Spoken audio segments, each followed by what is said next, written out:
Hello everyone, আসসালামু আলাইকুম। কী অবস্থা সবার, কেমন আছেন সবাই? তো আমি আজকে আপনাদের জন্য নিয়ে এসেছি নতুন একটা রেসিপি। সেটা হচ্ছে লাউয়ের ছাল দিয়ে বড়া। তো শুধু লাউয়ের ছাল দিয়ে বড়া করলে ভালো লাগবে না, এর জন্য আমি তার সাথে দিয়েছি আলু এবং লাউয়ের ছাল দুটাকে আমি গ্রেটারের একদম যে ছোট ছোট যে অংশটা সেটা দিয়ে গ্রেট করে নিয়েছি, যাতে একদম চিকন চিকন করে হয়। তো একদমই ছোট ছোট করে নিয়েছি, দেখতেই পাচ্ছেন। তো এখানে আমি একে একে সব ধরনের মশলাগুলো দিয়ে দিব। প্রথমেই দিলাম কাঁচা মরিচ 3-4টার মতো, তারপরে দেব পেঁয়াজটাকে একটু চিকন চিকন করে কেটে নিয়েছি আমি। তো এর মধ্যে আমি এখন দিয়ে দিব বাকি গুঁড়া মশলাগুলো। আমি একটু ঝাল ঝাল করেই করার চেষ্টা করব, বড়াগুলো একটু ঝাল ঝাল করলেই ভালো লাগে। তো মরিচের গুঁড়া, সেই সাথে দিয়ে দিব হলুদের গুঁড়া, তারপরে দিব ধনিয়ার গুঁড়া পরিমাণ মতো, তারপরে দেব জিরার গুঁড়া, তারপরে দিয়ে দিচ্ছি লবণ। তো সমস্ত রকম মশলাগুলো দিয়ে আমি সুন্দর করে একটু কচলে মেখে নেব, যাতে করে ভেতরকার পানিটাও বের হয়ে আসে এবং সেই সাথে লবণটাও মিশে, লবণ দিলে কোনো কিছুর মধ্যে দেখবেন যে জিনিসটা একটু নরম হয়। তো আমি চাচ্ছিলাম যে এটা একটু নরম হোক, সেই জন্য আমি কচলে মেখে নিয়েছি, যাতে এগুলো একটু নরম হয়। তো বাইন্ডিংয়ের জন্য এখন আমি চালের গুঁড়া ইউজ করব। তো আমি একদম ফ্রিজের বরফ চালের গুঁড়াগুলোই ব্যবহার করেছি, এটা আমার প্ল্যানে ছিল না যে আমি আজকে আসলে এটা করব। তো লাউ রান্না করার সময়ই প্ল্যান করলাম যে ছালটা দিয়ে বড়া করি। আমি এটা ভাজি খেয়েছি, ভর্তা খেয়েছি, কিন্তু কখনো বড়া খাইনি। তো ভাবলাম যে আজকে একটু করেই ফেলে।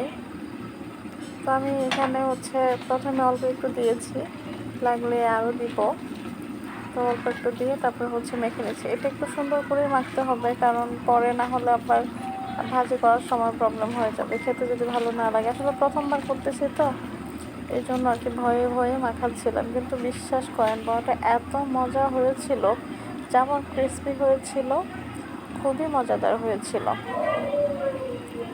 তো দেখেন আমি আরও একটু চালের গুঁড়া দিয়ে দিচ্ছি, যেহেতু মনে হচ্ছে যে বাইন্ডিংটা হচ্ছে না।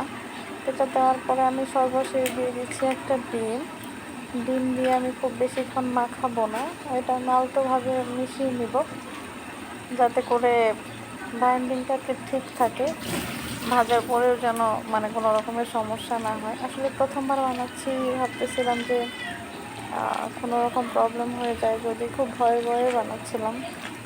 তো আমার ফ্রিজে ধনিয়া পাতা ছিল, এখানে ধনিয়া পাতা দিলে খেতে আর একটু মজা লাগতো, কিন্তু অলসতা করে আর কেন যেন বেরও করলাম না, কাটলামও না, দিলামও না। So sorry for that. আর আমার সময়ও কম ছিল। তো এই যে আমি দেখতেই পাচ্ছেন খুবই আলতোভাবে ডিমটাকে মিশিয়ে নিচ্ছি। তো আমি এরই ফাঁকে আবার চুলায় কড়াইটা দিয়ে তেল দিয়ে দিয়েছি। আমি যেহেতু এটা সরিষার তেলে রান্না করব, খুব বেশি তেল দিব না, কারণ বেশি তেল দিলে হবে কি, যখন আমি ভাজবো সরিষার তেলে দেখবেন যে কোনো কিছু ফ্রাই করতে গেলে সেটা কিন্তু ফোমিং হয়ে উপরের দিকে ওঠে। এজন্য আমি যখন ভাজি পরিমাণ মতো তেল দিই, যাতে ডুবো তেলে ভাজতে গেলে সয়াবিন তেলে ভালো হয়, কিন্তু আমরা এখন সয়াবিন তেলটা একটু অ্যাভয়েড করার চেষ্টা করি। আমার ঘরে এখন সয়াবিন তেলে রান্না হয় না, সরিষার তেলেই রান্না হয় সব সময়। তো এরকম করে আমি ডুবো তেলেই ভেজে নিচ্ছি, উল্টে পাল্টে একটু মচমচা করে এটা ভেজে নিব। খেতে এত মজা হয়েছিল, কি বলবো, আপনার এটা বাসায় ট্রাই করবেন অবশ্যই, খুবই মজা লাগবে। যদি পারেন সাথে ধনিয়া পাতা দিবেন, আবার অনেকেই তো কালিজিরা দিতেও পছন্দ করেন। আমি কিছু দেইনি, আমার এমনি ভালো লেগেছে।